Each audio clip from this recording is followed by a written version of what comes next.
오늘은 이렇게 말씀을 나누겠습니다. 되게 어색하네요. 사람들이 있어야 좀 이게 설교도 떠오르고 이러는데 아무도 없는데 카메라 앞에서 하려니까 되게 어색하네요. 근데 아무튼 부득불 상황이 이렇게 되었으니까 오늘은 이렇게 말씀을 나누겠습니다. 오늘 저희가 나눌 말씀은 사무엘하 말씀입니다. 한번 보시죠. 사무엘하 24장 말씀입니다. 마지막입니다. 사무엘하 마지막 24장 말씀입니다.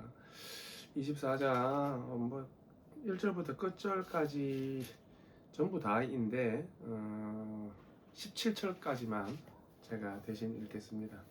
사무엘하 24장 1절에서 17절까지 방송으로도 따라 읽어주시기 바랍니다. 여호와께서 다시 이스라엘을 향하여 진노하사 그들을 치시려고 다윗을 격동시키사 가서 이스라엘과 유다의 인구를 조사하라 하신지라.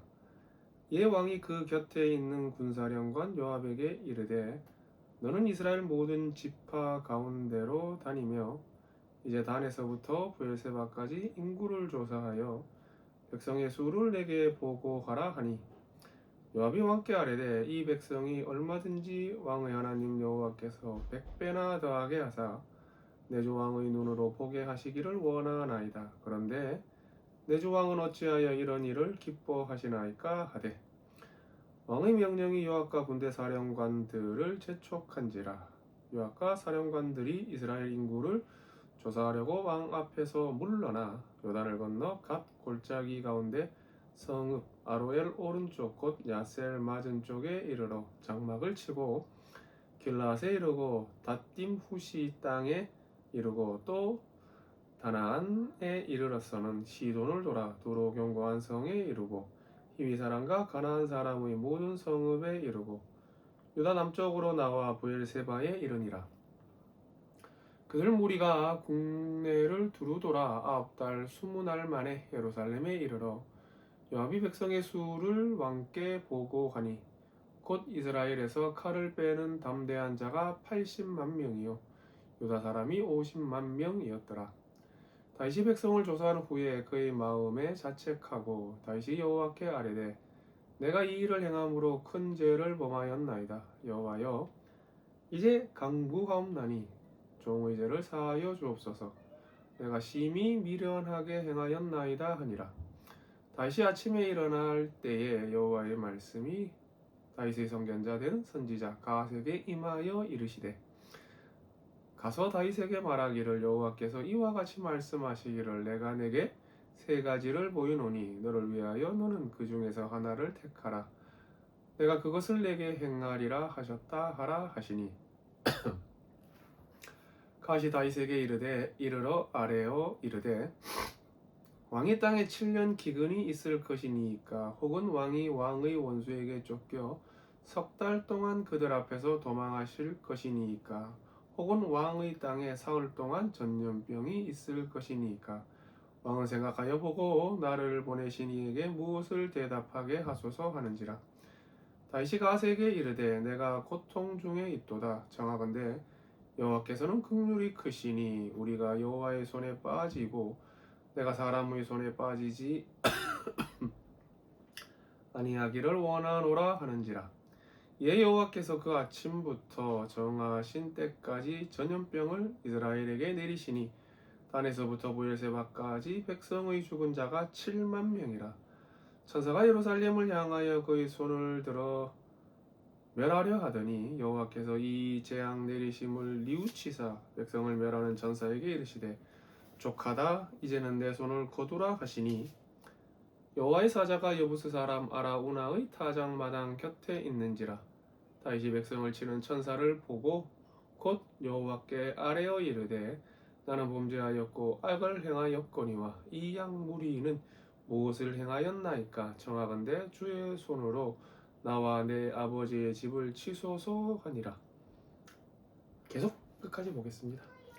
이날에 가시 다윗에게 이르러 그에게 아뢰되 올라가서 여부스 사람 아라우나의 타작 마당에서 여호와를 위하여 제단을 쌓으소서 하매 다윗이 여호와께서 명령하신 바 가스의 말대로 올라가니라. 아라우나가 바라보다가 왕과 그의 부하들이 자기를 향하여 건너옴을 보고 나가서 왕 앞에서 얼굴을 땅에 대고 절하며 이르되 어찌하여 내 주 왕께서 종에게 임하시나이까 하니 다윗이 이르되 내게서 타작 마당을 사서 여호와께서 제단을 쌓아 백성에게 내리는 재앙을 그치게 하려 함이라 하는지라. 아라우나가 다윗에게 아뢰되 원하건대 내 주 왕은 좋게 여기시는 대로 취하여 드리소서. 번제에 대하여는 소가 있고 뗄나무에 대하여는 마당질하는 도구와 소의 멍에가 있나이다. 왕이여 아라우나가 이것을 다 왕께 드리나이다 하고 또 왕께 아뢰되 왕의 하나님 여호와께서 왕을 기쁘게 받으시기를 원하나이다. 왕이 아라우나에게 이르되 그렇지 아니하나이다. 내가 값을 주고 내게서 살이라. 값 없이는 내 하나님 여호와께 번제를 드리지 아니하리라 하고 다윗이 은 50세겔로 타작마당과 소를 사고 그곳에서 여호와를 위하여 제단을 쌓고 번제와 화목제를 드렸더니 여호와께서 그 땅을 위한 기도를 들으심에 이스라엘에게 내리는 재앙이 그쳤더라. 아멘. 잠깐만 기도하겠습니다. 존귀하신 아버지 감사드립니다. 또 이렇게 하나님의 말씀을 나눕니다. 사무엘하 24장 마지막 장 말씀을 나눕니다. 함께하여 주셔서 말씀을 뗄 때에 은혜 주시옵시고 오늘 우리가 받아야 될 그 메시지가 무엇인지 발견하게 하여 주시옵시고 마음 깊은 신비에 새기는 시간 다 되게 하여 주시옵소서. 감사드립니다. 예수님 이름으로 기도드렸습니다. 아멘. 백성의 수라는 제목으로 말씀 듣겠습니다. 물 한 잔 좀 드시고 하겠습니다.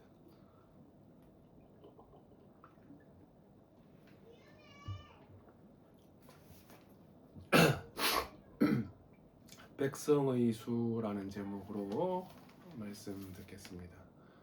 여러분이 아시는 것처럼 저는 원고 없이 이렇게 여러분의 얼굴을 보고 이렇게 설교를 해야 되는데 이렇게 인터넷으로 이렇게 휴대폰 앞에 놓고 하려니까 굉장히 어색하네요. 근데 아무튼 뭐 자꾸 말씀드립니다만 상황이 이래서 어쩔 수 없이 이렇게 해야 될 것 같습니다. 다윗의 이제 통치 후반부입니다. 24장은 다윗의 통치 후반부인데 소위 말하는 그 인구조사입니다. 소위 말하는 인구조사로 인하여 큰 버력이 떨어지고 우리가 살펴봤습니다만 7만 명이나 되는 이스라엘 백성들이 죽는, 쪼개지는 그런 사건입니다. 그럼 이런 일을 통하여 우리가 어떤 교훈을 받을 건가? 뭐 여러 가지가 있겠습니다만은 제가 오늘 나누고 싶은 건 한 가지입니다. 살펴볼 때 여러분에게 은혜 있으시기 바랍니다. 먼저 우리 1절 한번 보시죠. 중요한 절인데요. 여호와께서 다시 이스라엘을 향하여 진노하사 그들을 치시려고 다윗을 격동시키사 가서 이스라엘과 유다의 인구를 조사하라 하신지라. 아멘. 하나님이 여기에서 보시면 진노하셨다라고 그럽니다. 그럼 행간사이에 하나님이 왜 진노했는가에 대해서 나와야 되는데 적실하게는 그렇게 나오지 않습니다. 적확하게 이것 때문이다, 이것 때문이다, 이것 때문이다 이렇게 하나님이 이런 것 때문에 진노하셨다라는 것은 나오지 않습니다만은 상황상 추찰해 보면 이스라엘 백성들의 어떤 교만, 어떤 영적인 해이 이런 것 때문인 것 같습니다. 3년 기근이 일어났을 때도 그렇고 세바의 반란이 일어났을 때도 그렇고 압살롬의 반란도 그렇고 여러 가지 총합해 보면 지금 다윗 통치 후반부쯤에 오니까 하나님이 보시기에 정확하게 뭔지는 모르겠습니다만은 맞듣지 않은 일들을 이스라엘 사람들이 계속 자행하고 있는 겁니다. 조금 이제 심하게 보면 약간 가나안 족속들 이전에 그 땅에 살았던 가나안 족속들처럼 맞듣지 않았던 일들을 계속하고 있는 겁니다. 그래 여기 나오는 게 뭐냐면 1절에 보면 다시라고 그럽니다. 여호와께서 다시 이스라엘을 향하여 진노하사. 이런 걸 볼 때에 하나님이 지금 백성들에게 뭔가 이게 단회적으로 한 번만 있었던 게 아니라 뭔가 여러 차례 뭔가 못마땅한 구석이 있는 겁니다. 그럼 뭐 영적인 것이겠죠. 신앙적인 것이겠죠. 그러니까 이들이 지금 사울 왕이 이제 쓰러지고 나서 다윗 왕이 등극한 다음에 그리고 다윗이 지금 한참을 통치하는 그 과정 가운데 뭔가 해이해진 겁니다. 왜 우리도 그렇지 않습니까? 어떤 일을 하다가 보면 좀 익숙해지고 조금 안정되다가 보면 그 해이해지고 조금 탈선을 하는 경우도 있는데 약간 이스라엘 백성들이 지금 그런 것 같습니다. 정확하게 이것 때문이다, 요것 때문이다, 뭐 때문이다 라는 거는 없습니다만은 여러 가지 정황을 조찰해 봤을 때 이스라엘 백성들을 향해서 하나님이 못마땅해 하시고 진노하시는 이유는 진노지 않습니까? 뭔가 지금 하나님의 입장에서 봤을 때 영적으로 굉장히 부패하고 타락하는 그런 모습이라는 거죠. 근데 여기에서 이제 제가 목이 좀 간질간질해서 죄송합니다.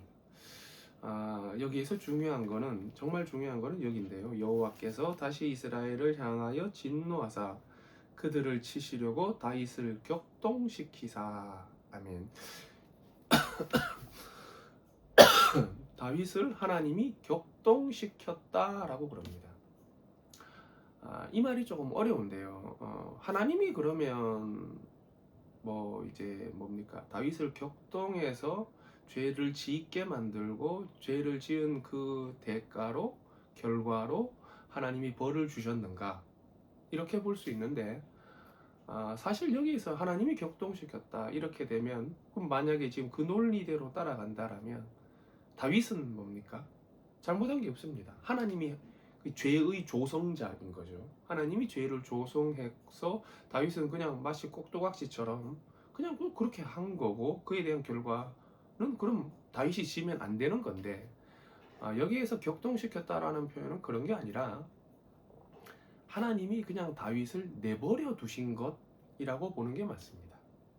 뭔 말이냐 하면 지금 백성들이 이렇게 해이합니다. 뭔지는 모르겠습니다만 백성들은 하나님이 보기에 탐탁치 않습니다. 그럼 영적인 해이, 교만, 어쩌면 우상숭배까지 갔을지 모르겠습니다만은 그럼 그 앞에서 리더인 다윗은 뭔가 적절하게 뭔가 그걸 제재를 가했었어야 됐을 겁니다. 엄부 밑에 효자 난다고 엄한 아버지 밑에 효자가 나는 것처럼 야 이 백성들 야 이놈들 정신 안 차릴 거야? 이게 뭐 하는 짓거리야? 이렇게 따끔하게 한마디 해야 됐을 건데 다윗은 그렇게 지금 자기의 나라가 왕국이 기강이 무너지고 있는 데에도 뭡니까? 제재를 가하지 않습니다. 그냥 방관자입니다. 왜 이러는가? 그도 그러면 뭡니까? 어떻게 영적으로 좀 뭔가 기민하고 예민하지 않게 해이해져 있었다라는 겁니다. 그렇지 않습니까? 우리가 이렇게 신앙생활 하다가 우리 옆에 신앙생활을 조금 어그러지게 결락안하게 이렇게 하는 사람들을 보고 있으면 물론 조심해야 되겠습니다만 간곡하게 혹은 뭡니까 기도하면서 이렇게 충언을 하고 충고를 하지 않습니까? 참 이게 이렇고 저게 저러니까 내가 기도할 테니까 정신 차리고 그렇게 하자 뭐 이런 식으로 할 건데 다윗은 그런 게 없습니다. 왜 없는가? 자기의 신분이 왕입니다. 그 나라의 왕. 하나님께서 세우신 대리자. 그럼 다윗이 적절하게 그 나라 백성들에게 뭔가 뭡니까? 뭐 실효성 있는 이야기를 했었어야 됐습니다. 근데 그렇게 하지 않은 겁니다. 그렇다는 것은 다윗도 지금 백성들하고 한 통속처럼 되어져 있다라는 겁니다. 뭔 말이냐? 해이하다는 겁니다. 뭔가 모르게 다윗도 뭐 교만한 건지 뭔가 모르게 지금 뭐 지금 하나님 보시기에는 백성들이나 다윗이나 개낀 토끼니라는 거죠. 그래서 하나님이 볼 때 야 저놈이 지금 마음이 높아져 있단 말이에요. 방자해져 있단 말이에요. 다윗이. 그러니까 하나님이 그걸 격동시켰다라는 말은 그걸 보고 그냥 방관하셨다.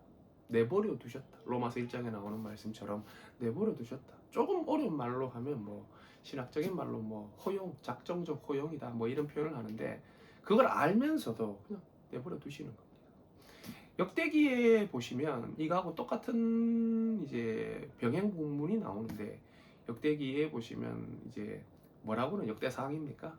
거기에 보시면 21장 정도 보면 이렇게 나옵니다. 사탄이 충동했다 이렇게 나오는 겁니다.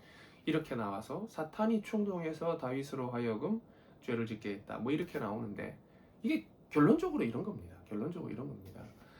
거기는 지금 사탄이고 주체가 사탄이고, 여기는 하나님이신데 거기에는 사탄이 충동했고 여기에는 하나님이 격동했다. 찾아보실까요? 찾아보는 게 더 빠르겠네요. 빨리 한번 찾아보시죠. 역대상 21장입니다. 빨리 한번 찾아보시면 역대상 21장입니다.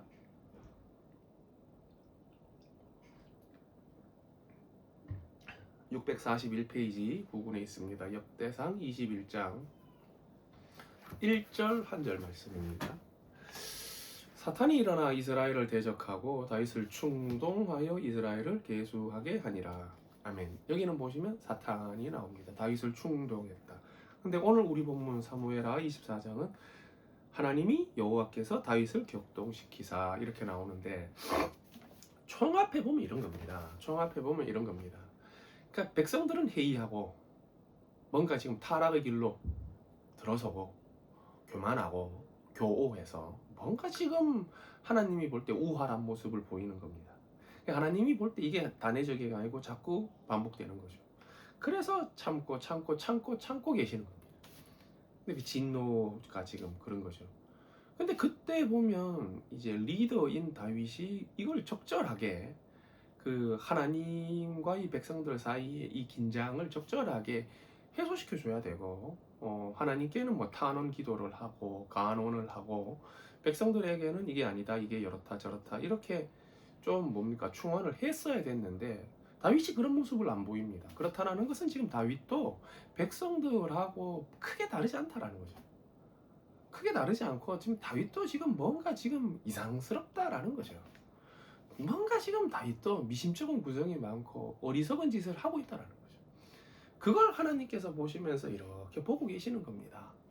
그때 그 장면을 캐치한 사탄이 중간에서 이제 뭡니까 충동질을 하는 겁니다. 다윗의 마음에 충동질을 하는데, 이제 인구조사 한번 해봐라 이렇게 충동질을 하는데, 하나님이 그것도 알고 계시지만 뭡니까 허용하시는 겁니다. 왜? 지금 이제 악이 은성하게 번성하고 있는 것을 보고 있으니까 조금 이제 신학적으로 뭐 이야기하면 작정적으로 허용하시는 거다 이렇게 되는 겁니다. 그러니까 하나님이 충동하시고 격동하신 건 아니라 보고 그냥 내버려 두시는 겁니다. 자, 그러자 이제 다윗이 인구조사를 합니다. 다윗이 인구조사를 하는데 반대하고 나오는 인물이 있습니다.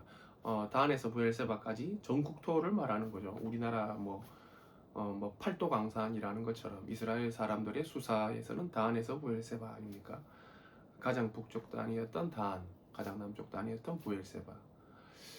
아무튼 이걸 이제 조사하라 그러니까 누가 나오느냐 하면 요압이 반대하고 나옵니다. 요압이 반대해서 이거 뭐 할 필요 있습니까? 뭐 이런 것까지 하려고 그럽니까? 왕이시여 고정하소서 이렇게 나옵니다. 만류합니다. 그러나 다윗은 강행하죠. 시끄럽고 내가 하라는 대로 해. 뭐 말이 많아. 이렇게 강행을 해버립니다. 다윗은 인구조사를 하려고 그럽니다. 그리고 요압은 반대합니다. 반대해서 뭐 그런 걸 하려고 그럽니까? 라고 나옵니다. 그러나 다윗은 무시하고 강행합니다. 여기에 볼 때 요압이라는 인물이 나오는데, 요압은 다윗의 조카입니다. 다윗에게 누이가 있는데 스루야라는 누이가 있습니다. 스루야라는 누이가 있는데, 그가 스루야가 누나였는지 동생이었는지는 모르겠습니다. 모르겠고 그냥 누이라고 나오니까 동생일 수도 있고 누나일 수도 있겠죠. 아무튼 뭐 어떻게 되었건 이제 조카인데, 조카이기도 하고 요압은 개국공신이고 그리고 또 군대 장관입니다. 그러니까 다윗 왕조에 있어서 다윗 왕정에 있어서 중추적인 역할을 하는 핵심 멤버입니다. 뭐 삼국지 같은 데 보면 유비 밑에 뭐 관우가 있고 장비가 있고 혹은 뭐 조자룡이 있듯이 그런 사람들처럼 중추입니다. 근데 그 사람의 말을 단칼에 거부해버립니다. 하라는 대로 해. 물론 자기가 이제 아잡이기도 하고 그는 상대는 조카이기도 합니다만은 중추이기 때문에 좀 들을 만도 한데 거부하고 강행합니다. 여기서 보시면 그럼 요압은 왜 반대하는가라는 것도 한번 짚고 넘어가야 되는데 요압은 왜 반대할까요? 왕이 시키는데 왕이 시키면 예 어느 안전이라고 제가 거부하겠습니까? 라고 하면서 뭡니까? 그냥 1호에 그냥 다 끝냈으면 맞을 텐데 거기서 거부합니다. 인구조사라는 걸 왜 거부하는가? 사실 인구조사라는 거는 국가를 경영하는 데 있어서 중요한 것 아닙니까? 호구조사 이런 건 중요한 것 아닙니까? 그 뭐 신약 시대에도 뭐 있었고 그리고 민수기에도 보면 그 뭡니까 모세도 호구조사를 인구조사를 2번이나 하지 않습니까? 그러니까 사실은 이 통치를 함에 있어서 인구조사라는 것은 필수불가결한 거죠. 필요한 거죠. 해야 되는 게 맞는데 요압은 거기에서 거부합니다. 거부하는 이유가 뭔가? 요압이 볼 때는 다윗의 의도가 불순하다고 여겨지는 겁니다. 보시죠. 몇 절입니까? 3절 한번 보시죠.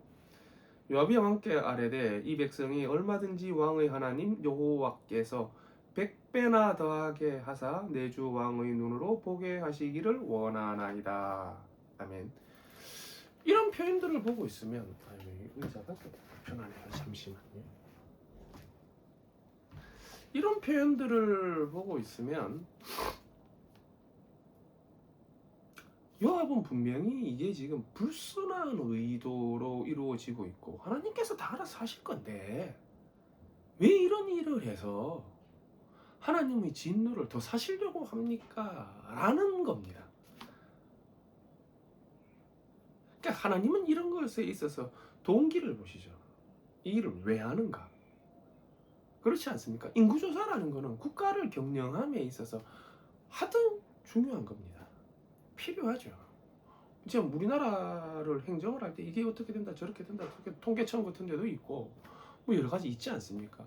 그럼 다윗에게 있어서 그게 필요한 건데 다윗의 저의, 의도, 심저에 그 기저에 깔려 있는 생각이 불순하다고 보는 거죠. 그래서 이건 교만이구나. 우쭐대려고 그러는구나. 한번 거드름 한번 피워보고 뭐 이러려고 그러는구나. 그거죠. 거기에 대해서 요압이 이제 제재를 하는 겁니다. 그러나 다윗은 강행 돌파하죠. 하나님이 이걸 보고 계시죠. 동기가 불순하다는 겁니다. 동기가.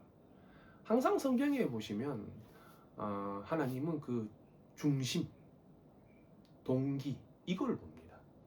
이걸 왜 하는 거냐?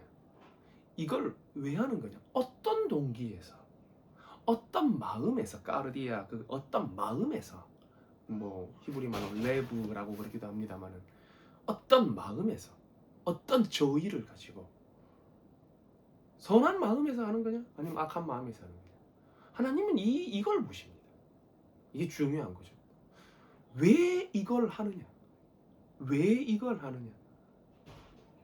하나님이 생각하셨을 때 괜찮은 건지 하나님이 생각하셨을 때 못난 건지 세상 사람들은 그 동기와 저의에 대해서 잘 모를 수 있죠. 아니 모를 수 있는 게 아니고 거의 모르죠. 그러나 하나님은 그 중심을 보시죠. 마음을 살피시는 여호와죠. 외모를 보지 않고 그 중심을 살피시고 마음을 살피시죠. 요놈 요걸 왜 하는 거냐? 요걸 왜 하는 거냐?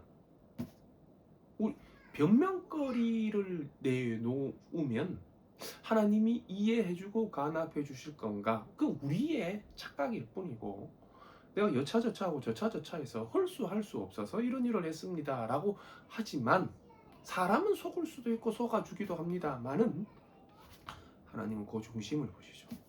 이렇게 왜 한 거냐? 요게 문제가 되는 겁니다.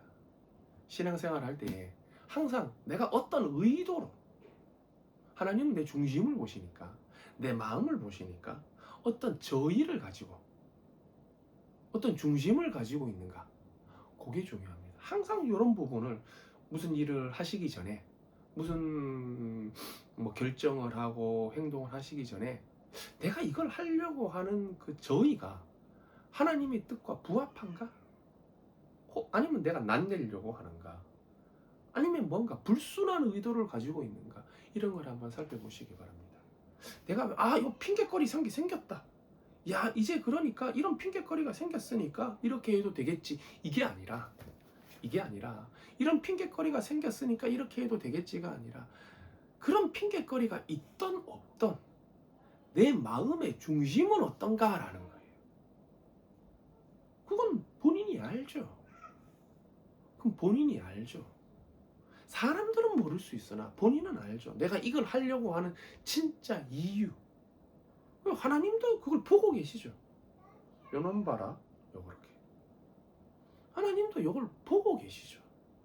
그 왜 우리가 지금 사무엘을 읽었을 때에 사무엘에 나오는 그 참 재미있는, 참 뭐 재미있다 말하면 그렇고 참 그 뭐라 그럴까요? 참 은혜로운 장면이 뭐냐면, 다윗이 이렇게 생각을 하죠. 나는 백향목 궁에 거하고 하나님의 교회는 저 휘장 밖에 있다. 이런 마음을 품은 겁니다. 이런 마음을. 나는 이렇게 좋은 집에서 호사롭게 살고 있는데 하나님의 이제 법궤는 저기 지금 휘장 밖에 저게 저렇게 있다. 이게 다윗이 마음이 아팠던 겁니다. 근데 그걸 하나님이 기뻐하시는 겁니다. 그 중심. 너가 그런 마음을 가졌느냐? 너가 그런 마음을 가졌느냐? 그게 하나님이 참 기쁘신 겁니다. 무슨 일을 하시기 전에, 어떤 일을 추진하시기 전에 어쩔 수 없잖아. 이런 일이 있어서 뭐 이렇게밖에 되는 거 아니잖아 라고 이렇게 추진하시기보다 그 중심이, 자기의 중심이 어떤가를 다시 한번 살펴보고, 이게 하나님과 부합하고 하나님과 결이 같은가, 이런 걸 한번 살펴보시고, 아니다라면 과감하게 멈추서거나 돌아서는 게 필요합니다. 아무튼 뭐 이제 요압은 뭐 왕이 뭐 강짜를 부리니까 어쩔 수 없이 인구조사를 합니다. 인구조사를 하고 보고를 합니다. 뭐 역대기하고는 좀 또 인구수가 조금 다른데 뭐 그런 거는 상비군들 때문인 것처럼 보입니다. 보고를 하니까 드디어 이제 하나님의 징치가 떨어집니다. 하나님의 징치, 앙화가 떨어지는데 갓이라는 선지자를 하나님이 보내시죠. 하나님의 사람 갓을 보냅니다. 보내서 세 가지 중에 하나를 고르라라고 그럽니다. 이것도 한번 보실까요? 13절입니다.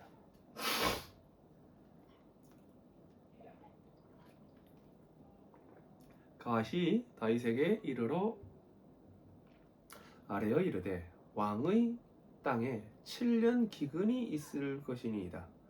혹은 왕이 왕의 원수에게 쫓겨 석 달 동안 그들 앞에서 도망하실 것이니이다. 혹은 왕의 땅에 사흘 동안 전염병이 있을 것이니이까 왕은 생각하여 보고 나를 보내신 이에게 무엇을 대답하게 하소서 하는지라.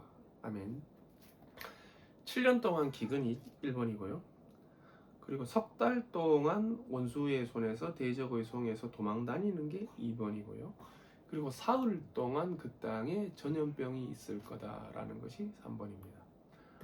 다윗은 뭘 선택하는가? 갓은 이제 세 개 중에 하나 선택하십시오. 하나님이 선택하라고 그럽니다. 뭐 선택 안 할 수는 없고 기근을 하시든지 아니면 도망자의 신분으로 또 전락해서 도망 다니시든지 아니면 전염병을 퍼뜨리시든지. 물론 여기에서 이제 오늘날 이제 전염병들이 이제 역병들이 많이 도는데 뭐 역병이 돈다고 해서 모든 것이 또 하나님의 뭐 징치다, 재리가 떨어지는 거다, 뭐 이렇게 또 가면 너무 가시는 거고, 그런 경우도 많고 아닌 경우도 많으니까 성경 역사에서 뭐 뭡니까 이렇게 역병이 돌면 무조건 하나님의 징치다 이렇게 가시면 너무 이제 성경을 단선적으로 보는 거고 단편적으로 보는 거고 그런 경우도 있고 아닌 경우도 있습니다. 그리고 우리는 그런 걸 다 알 수가 없고 참 조심스러운 영역이죠. 뭐 몇 해 전에 일어났던 그 역병들도 너무 쉽게 그냥 일방 하나님이 징치다 뭐 이렇게 가버리시면 조금 곤란하지 않겠는가. 아무튼 여기에서는 전염병을 하나님이 말씀하십니다. 다윗은 그 중에 3번을 선택합니다. 전염병을 선택합니다. 어떻게 내가 원수의 손에서 도망다니겠으며 이 땅에 어떻게 기근을 하겠느냐. 원수의 그런 불구하고 전염병을 사흘 동안 그렇게 해서 그 땅에 전염병이 떨어집니다.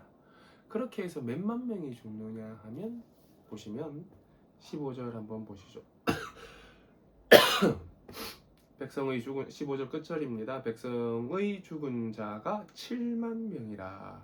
아멘. 예, 이게 재밌는데 뭐 7만 명이 죽었는데 재밌다 그러면 안 되는데 그 백성을 치는 천사가 있고 천사가 어떻게 재앙을 내리죠. 예, 이게 영적인 세계인가 봐요. 근데 뭐 다윗은 나중에 그걸 그 천사를 봤다 그러죠. 예, 천사가 이렇게 재앙을 내리는 걸 그걸 봤다 그러는데 아무튼 재미있습니다. 아무튼 결과는 7만 명이 죽습니다.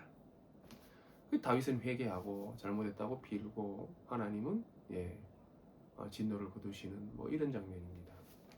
이게 본문의 뭐 대략적인 서기인데 그럼 이제 서기보다 중요한 적용을 해보겠습니다.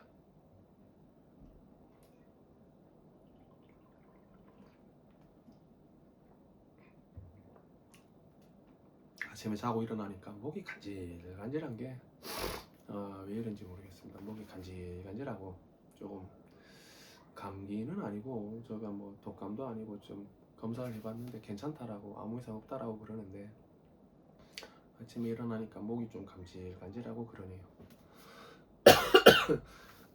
이렇게 장기침도 좀 나고 그렇습니다. 적용을 어떻게 할 건가? 이 본문을 보면 먼저 이렇게 생각해 볼 수 있는 것이 이제 세상 사람들이나 뭐 좀 질문하는 것이 이런 것일 수 있죠. 아니 하나님이 충동시켜 놓고 방조자 아니냐 그렇게 해놓고 또 벌을 주는 거 그건 제가 말씀드렸습니다. 그냥 내버려 두시는 거라. 그런 거는 뭐 이제 논란이 안 될 건데 또 논란이 될 수 있는 거는 아니 그래도 다윗당 한 명이 잘못했는데 7만 명이나 쪼개지는 거는 너무 잔인한 거 아니냐 이런 식으로 얘기할 수도 있겠습니다만은 그 백성들도 지금 그렇게 뭡니까 고결하지고 개결하지 않습니다. 그 백성들도 뭡니까 진흙탕에서 뒹굴고 있는 겁니다. 다윗과 같이. 그러다가 보니까 뭐 문제가 되는 거죠. 또 하나 이런 접근을 할 수 있겠죠. 이거 하나님 너무 무섭다. 아니 뭐 이렇게 해서 이렇게 야단이 지기고 이렇게 한단 말인가.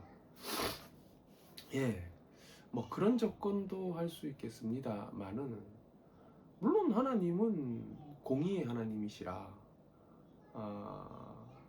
진노하시죠. 공의 의로우신 하나님인데 죄에 대해서는 진노하시게 되어져 있습니다. 하나님의 속성이죠. 하나님은 죄를 끔찍히 싫어합니다. 죄를 끔찍히 싫어하시기 때문에 그 죄를 그냥 두고 보시지 않습니다.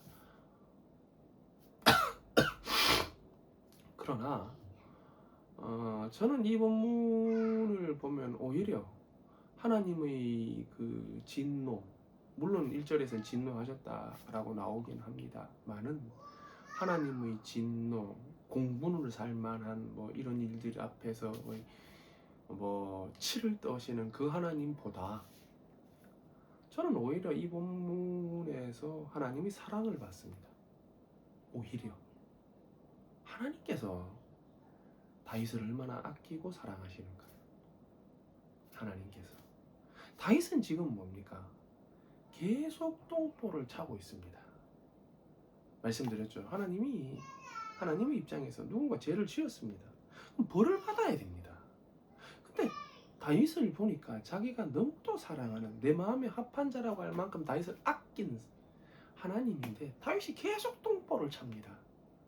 하나님은 그걸 보고 계십니다. 하나님이 지금 다윗이 회개를 했기 때문에 진노를 거뒀다라고 생각하시면 안 됩니다. 저는 그렇게 읽혀지지 않았습니다. 왜요?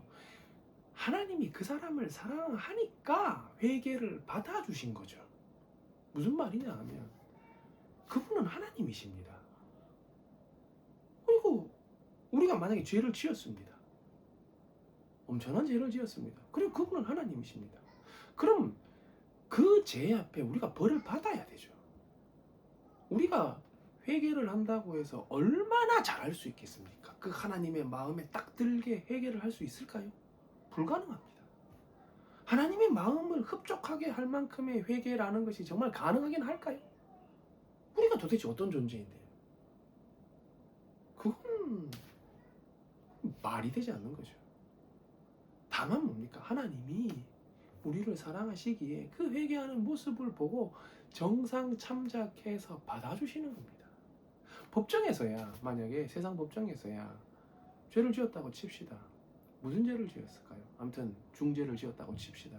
중죄를 지었으면 아무리 자기가 반성하고 회개하고 아무리 잘못했다고 시인하고 한다 한들 벌 받아야 됩니다.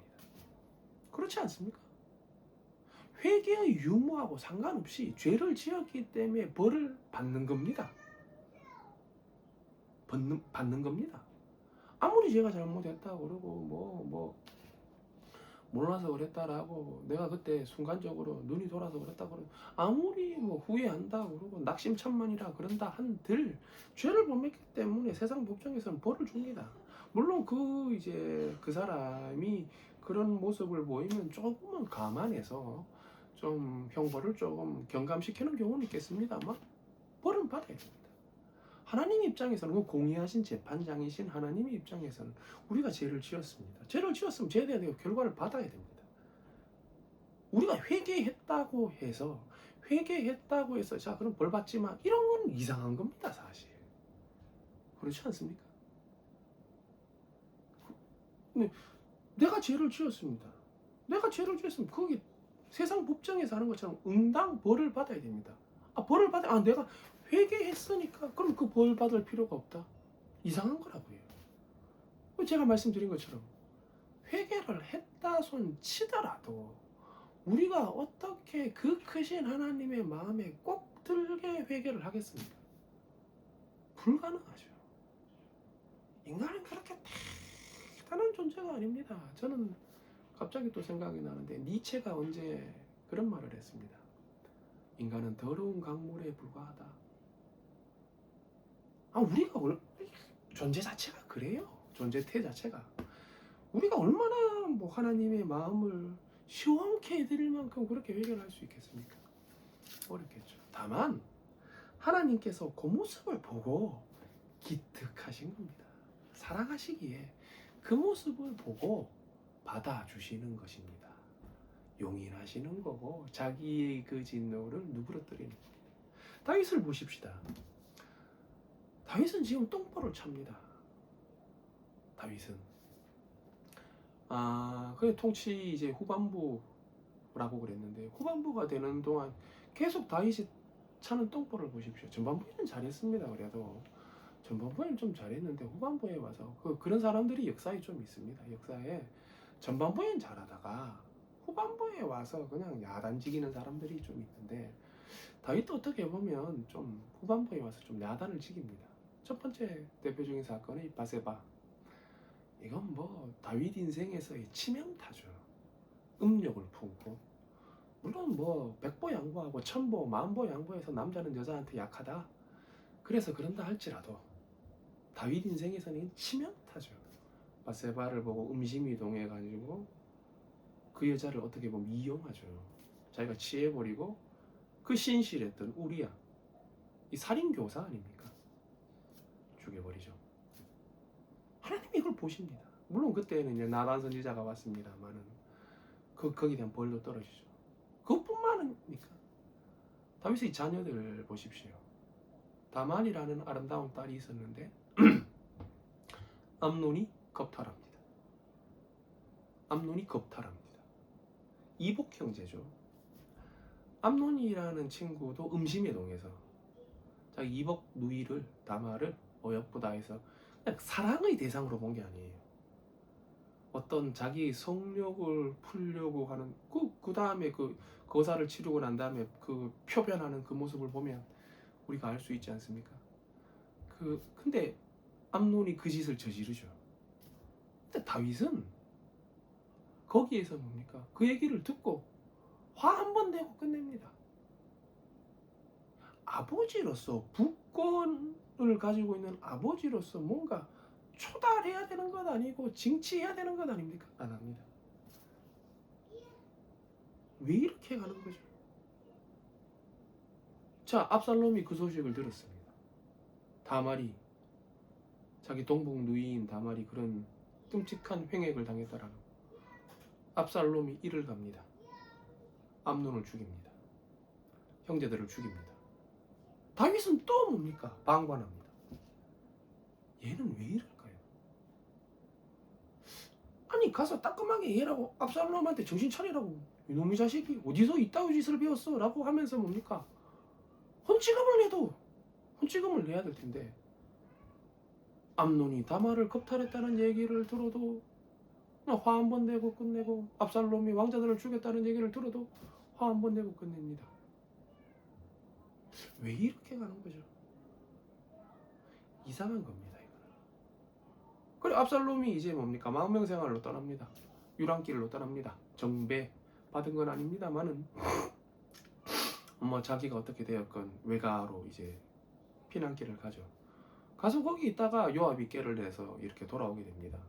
다윗도 어느 정도 이제 수긍을 하고 돌아오게 되는데 그 후에 보고 있으면 다윗이 압살롬을 용서했는 건지 안 했는 건지 어정쩡한 태도를 보입니다. 만나주지 않고 어정쩡한 태도를 보니까 그러니까 급기야 압살롬 반란을 일으킵니다. 세바라는 압살롬 다음에 세바라는 사람도 또 반란을 일으킵니다. 세바라는 사람을 반란을 일으키는데 반란이 그 동기가 뭐 여러 번 나옵니다만은 압살롬 반란을 평정함에 있어서 다윗이 아무래도 좀 유다 지파를 두둔하고 유다 지파를 좀 편애한 것처럼 보입니다. 자기 지파니까. 그러다 보니까 나머지 이제 지파들이 뭡니까? 소외감을 느끼는 거죠. 아니 우리의 왕이면 공평무사하게 공명정대하게 다 골고루 이렇게 해야지 이게 뭐 편애를 하고 야단이야? 이런 식으로 느끼는 거죠. 다윗이 그러니까 공평무사한 모습을 못 보여주는 겁니다. 아니 어떻게 유다지파만 자기 나라의 신민입니까? 아니지 않습니까? 다른 멸지파들은 어떻게 할 겁니까? 거기에 대해서 약간 차별감을 느끼는 겁니다. 그리고 약간 모멸감을 느끼는 거죠. 그걸 보고 부추겨서 뭡니까? 세바가 난을 일으키는 겁니다. 이런 걸 하나님이 다 보고 계시는 겁니다. 아니 이놈이 어디까지 똥볼을 차는가? 그러다가 이제 급기야 뭡니까? 교만해서 한번 우쭐거리고 거드름 한번 피워보려고 뭡니까? 인구조사까지 합니다. 이 모든 과정을 하나님이 다 보고 계시는 겁니다. 밧세바는 왜 건들면 다윗한테 여자가 없었습니까? 물론 다다익선이라 뭐 미인계는 어쩔 수 없다 뭐 호사가들은 그렇게 말합니다만 건들고 자기 자녀들이 그래 됐다 그랬는데도 방관하고 그리고 괜히 그러니까 자기 부족만 편애하고 또 뭐였었습니까? 그 신실했던 우리아를 뭡니까? 기어이 랍바상 정도에서 죽여버리고 하나님이 그걸 다 보고 계시는 겁니다. 하나님은 어떻게 해야 되죠? 다윗은 하나님이 정말 사랑하는 하나님의 사람입니다. 근데 그 하나님의 사람이 자꾸 삽질을 합니다. 자꾸 죄를 짓고 하나님은 뭐예요? 속이 터집니다. 이번 주에 저희 집 애들이 독감 때문에 좀 고생을 했습니다. 지금도 좀 그 여파가 있는데 부모 입장에서 옆에서 이렇게 보고 있으면 정말 마음이 아픕니다. 야, 차라리 저건 내가 아픈 게 낫지. 애들이 앞에서 고열에 뭐 기침에 잠도 못 자고 막 응석을 부리고 계속 이제 칭얼대는 모습을 보고 있으면 부모된 입장으로서 굉장히 마음이 불편합니다. 차라리 내가 아픈 게 낫지. 애들이 아프니까. 그런 걸 보고 있으면 아찔합기도 하고 그렇죠. 하나님이 다윗을 어떻게 보셨겠습니까? 하나님이 정말 사랑하는 사람입니다. 근데 다윗이 자꾸 똥볼을 찹니다. 하나님은 속이 터지시는 겁니다. 하나님은 그 다윗을 보고 하나님이 다윗한테 뭡니까? 세 가지의 그 징벌 중에 하나를 선택하라 그러죠. 이것도 하나님의 어떻게 보면 사랑의 표현이라고 볼 수 없을까요? 야, 너는 고를 것 없고 내가 주는 벌주 달게 받아. 이렇게 가도 되잖아요. 근데 하나님은 그렇게 안 하시고 세 가지 중에 하나 선택해. 마음 아시겠습니까? 그 마음이 읽혀지셔야 됩니다. 성경은 단순히 그냥 지식적으로 내가 어떻게 축적하고 많은 이런 게 아니라 이걸 통하여 하나님의 마음을 헤아리고 이 주신 메시지가 뭔가를 발견하는 겁니다. 셋 중에 하나를 선택하라 그러죠. 또 하나 또 유명한 게 있는데요. 16절 한번 보시죠.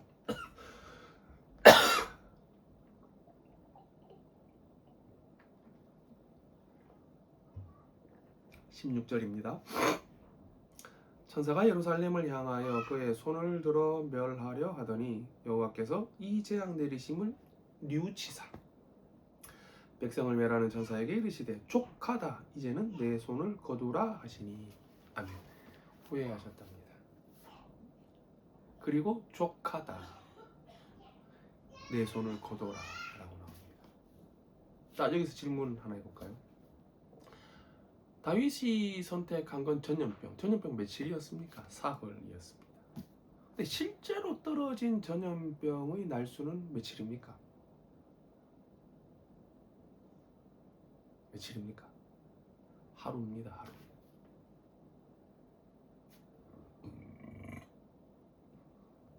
다윗은 사흘간의 전염병을 선택을 했고 그 중에 이게 제일 낫겠다라고 택의를 했습니다.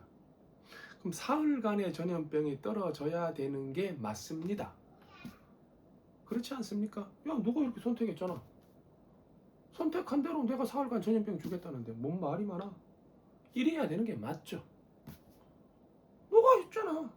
이래야 되는 게 맞죠. 근데 하나님이 후회하십니다. 뉘우치십니다. 그리고 하루 만에 그 전염병을 그만하라 그럽니다. 족하다.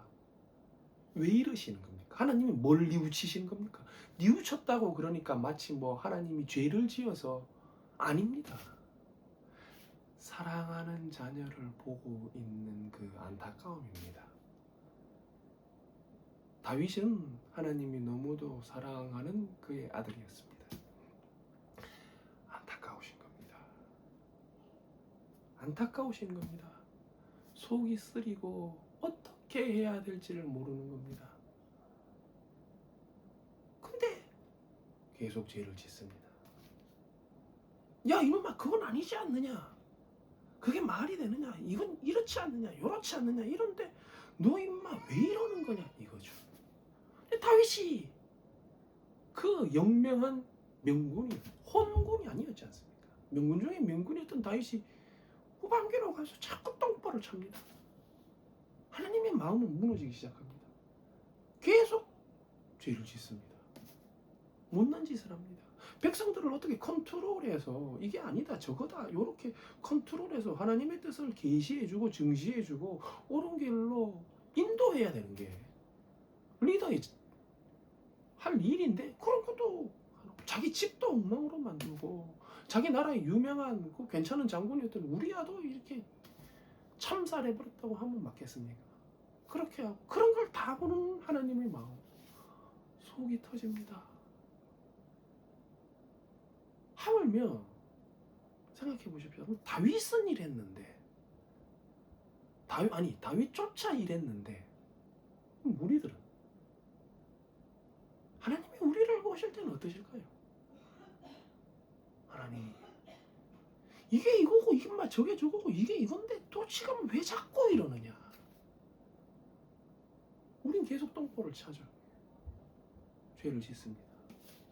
또 하나님은 속이 천갈래 만갈래 찢어지십니다. 왜요? 사랑하지 않는 자라면 뭡니까? 어쩌라고? Who cares? 이렇게 가는 건데, 사랑하는 자녀가 엉뚱한 짓을 하는 것을 보고 있는 하나님의 그 심사 갈갈이 찢겨지시죠. 계속 하나님이 그토록 끔찍하게 생각하고 싫어하시는 죄를 그 다윗도 지었고 우리도 계속 범하고 있는 겁니다. 이 앞에 하나님은 뭡니까? 괴로워하시는 겁니다. 어떻게 해야 됩니까?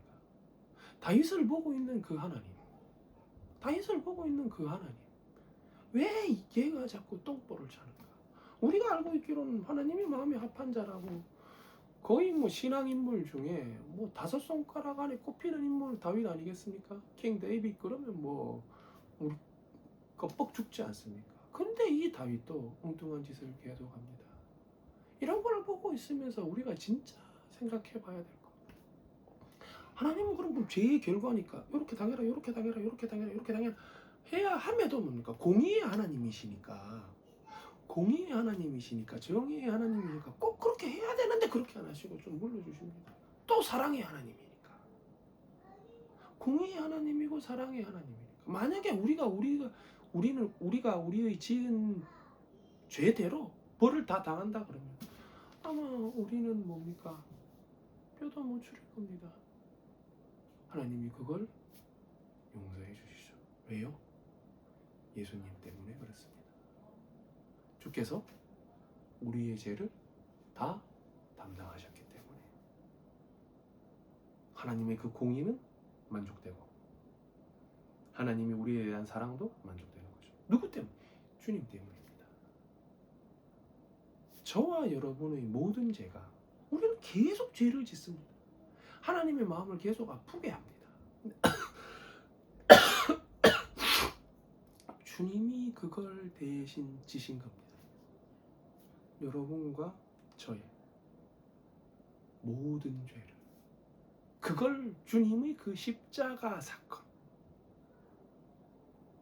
한번 생각해 보십시오. 여러분이 어떤 삶을 사셨습니까? 유리개걸하며 비럭질이나 하고 해서는 안 될 말, 가서는 안 될 곳, 얼마나 많이 갖고 얼마나 많은 악행을 저질렀습니까?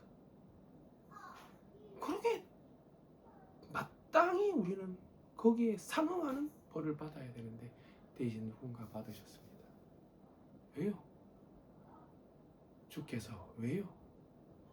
사랑해서입니다. 성경을 읽다가 보면 이 사랑이라는 말 앞에 무릎 꿇게 될 때가 참 많습니다.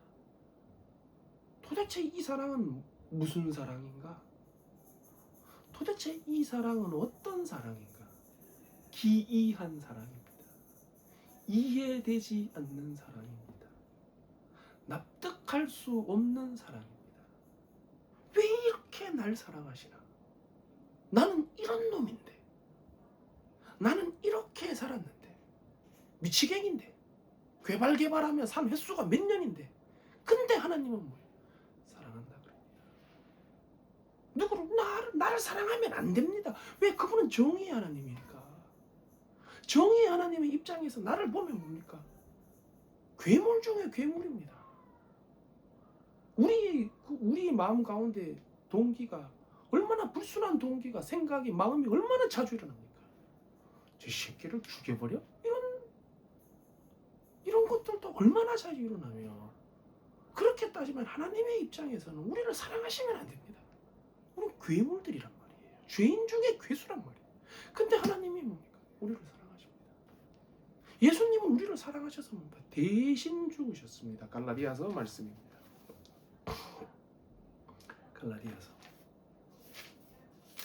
갈라디아서 말씀을 좀 보시죠. 2장 말씀입니다.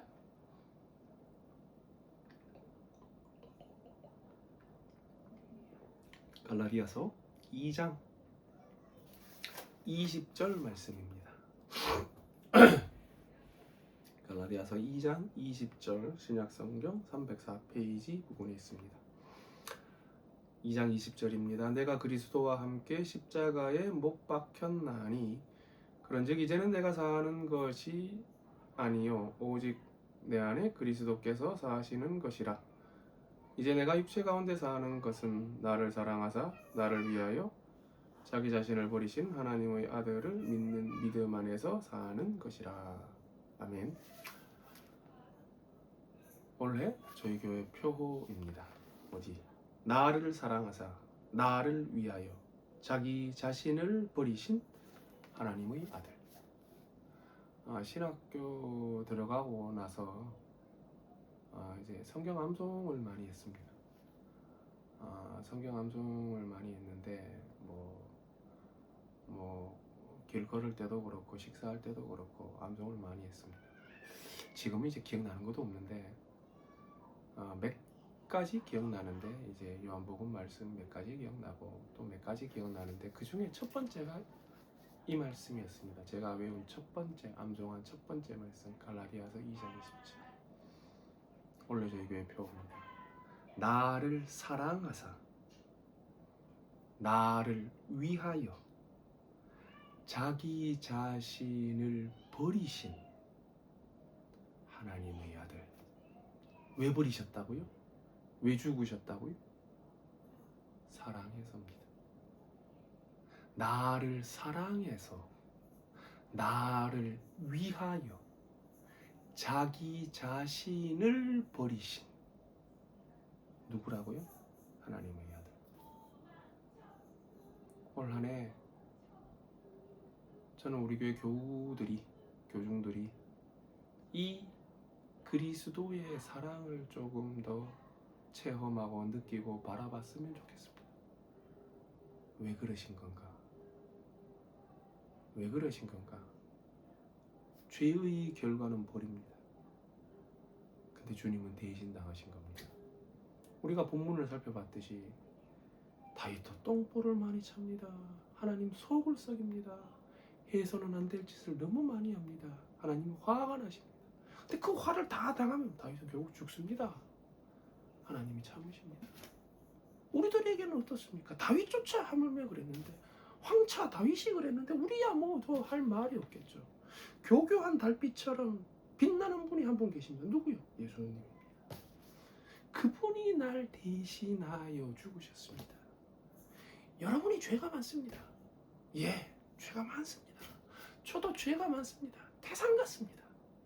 그러나 뭡니까? 주께서 대신 죽으셨습니다. 그분의 죽음이 뭡니까? 어떤 범부, 어떤 한 사람의 개인의 죽음이 아닙니다. 하나님의 아들의 죽음입니다. 핏값. 그 핏값으로 우리가 사함을 받은 겁니다. 그 앞에 우리가 서 있는 겁니다. 우리가 어떻게 하나님 앞에 감히 나아가겠습니까? 주께서 죽으셨다. 나를 사랑해서. 그 바울이 뭐라 그럽니까? 이제 내가 육체 가운데 사는 것은 그리스도를 위해서 사는 것이다. 왜? 자기가 그걸 안다 이거예요. 이제 내가 육체 가운데 살아가야 될 이유는 날 대신하여 죽으신 그 주님의 그 사랑을 내가 알기 때문에 이제 나는 이 땅에서 살아가야 될 이유는 주를 위해서 사는 거다. 이걸 바울은 아는 겁니다. 우리 가운데 누구 뭐 그렇게 살려고 그러면 못 삽니다. 우리가 어떻게 살겠습니까? 뭡니까? 얼마나 혼유하고 이 세상의 문화에 혼재되어 있는 이 세상의 문화에 섞여져 있습니까? 근데 죄는 또 얼마나 많고 우리가 어떻게 그걸 살겠습니까? 다만 하나님을 믿는 믿음으로 예수 그리스도를 사랑하는 그 마음으로 이 길을 걸어가는 겁니다. 여러분도 올 한 해 이제 26년도가 시작했습니다. 저희 교회 표입니다. 나를 사랑하사 나를 위하여 자기 자신을 버리신 하나님의 아들, 이 말씀 묵상해 보시고 정말 주님의 그 사랑을 조금 뭐라 그럴까요? 체험하는 여러분 되시기 바랍니다. 그래야 시근이 들고 철이 듭니다. 주님이 날 사랑하신다라는 것, 주님이 날 사랑하신다라는 것, 날 사랑해서 내 죄 문제까지 감당하셨다라는 것. 다윗? 아니었습니다. 다윗이 정말 하나님이 그 시편에 다윗의 찬양 같은 거 보고 있으면 참 숙연해지는데, 정말 하나님이 내세운 최고의 목자인 줄 알았더니 다윗도 아니었던 겁니다. 다윗도 인간은 부패했고 타락했고 누구였던가? 새로운 목자, 진실된 목자 예수 그리스도였습니다. 그분이 우리를 인도하시고 그분의 그 사랑을 좀 뭡니까? 경험해 보시고 더 깊이 알아가시고, 그리고 온란에 누가 시켜서 하는 건 아닙니다. 누가 시켜서 하는 건 아무런 뭡니까? 힘이 없습니다. 그리스도의 그 사랑을 알고 그 하나 다빈치였습니까? 적게 알면 적게 사랑한다. 예수 그리스도의 그 사랑의 넓이와 크기와 깊이와 높이를 알고 그리고 거기에 합당하게 그렇게 살려고, 이제 내가 사는 것은, 이제 내가 육체 가운데 사는 것은 주님을 위해서 사는 것이다. 그렇게 되어질 수 있도록 여러분의 자리에서, 여러분의 곳에서 그걸 기도하십시오. 먼저 뭡니까? 주님의 사랑을 내가 발견하고 깨닫고 주님의 사랑에 그게 좀 뭡니까? 젖어들 수 있게 해달라고. 주님이 나에서, 엄마가 내한테 이렇게 잔소리하는 것이 사랑해서 하는 겁니다. 관심이 없으면 그러겠습니까? 내가 먼저 주님의 그 사랑에 뭔가 좀 젖어들어야 됩니다. 하갈이라는 친구가 자기 여주인 사라한테 달려들고 못난 짓을 합니다. 그리고 도망을 갑니다. 애굽 여자였죠. 하갈이라는 뜻이 제가 기억하기로는 도망이라고 알고 있는데, 하나님이 나타나십니다. 성육신 하기 전에 예수님이라고 우리 알고 있죠. 나타나셔서, 주님이 나타나셔서 어디 가느냐? 임신한 여자가 그 광야길 나갔다가 죽겠다라는 거 아닙니까? 주님이 어디 가냐? 가면 사하냐? 방법 없다. 내가 도와줄 테니까 아브라함의 집으로 돌아가라. 하나님 입장에서는 뭡니까? 얘가 지금 죄를 지었잖아요. 못난 짓을 했잖아요. 용심이나 부리고 했잖아요. 벌 받아야죠. 근데 하나님 그렇게 안 하십니다. 살릴 길을 터주십니다. 우리의 죄 앞에 우리도 사실 뭡니까? 무너져야 됩니다. 세상 사람들은 자기가 살고 싶은 대로 살려고 합니다. 세상 속인들은, 그들은 뭡니까? 자기 자신이 신입니다. 그렇지 않습니다. 그렇지 않습니다. 그들도 지금 못 깨닫고 있고, 우리도 예전에 그걸 못 깨달았습니다. 내 맘대로 하는 대로 살면 되지 뭐. 우리도 지금 세인들이, 속인들이 저렇다라고 해서 우리 흉 볼 것 없습니다. 왜? 우리도 옛날에 그래 살았거든요. 우리도 옛날에 그들 못지않은 방불한 삶을 살았거든요. 불쌍하게 여기는 하나님의 사랑을 그들도 깨닫고 돌아오기를 원해야 되고, 우리도 뭡니까? 조금 더 그 사랑에 녹아지고 무너지고, 내가 고집 부릴 게 아닙니다. 내가 고집, 인생은 금방이고요. 용녀의 과객이라 제가 수없이 말씀드렸고요. 내가 무너지고 하나님의 뜻대로 뭔가 좀 젖어드십시오. 그걸 기도하셔서 26년도 한 해에는 조금 철이 들고, 저부터 철이 들어야 되고, 좀 철이 들어서 하나님의 마음을 시원케 해드리고 하나님께 기쁨을 올려드리시는 그런 여러분들 모두 되시기 바랍니다. 잠시 기도하겠습니다. 존귀하신 아버지 감사드립니다. 사무엘하 24장 다윗의 인구조사 잠시 살펴봤습니다. 백성들의 수를 계수하는 다윗, 하나님 그게 교만의 결과였고 하나님의 진노가 떨어지는 것 살펴봤습니다. 주님, 우리가 정말 어떤 인생을 살아야 되는지 하나님의 그 마음을 헤아리는 사람 되게 하여 주시옵시고, 날 대신하여 돌아가신 십자가에 달리신 예수 그리스도 그분을 바라보게 하여 주시옵소서.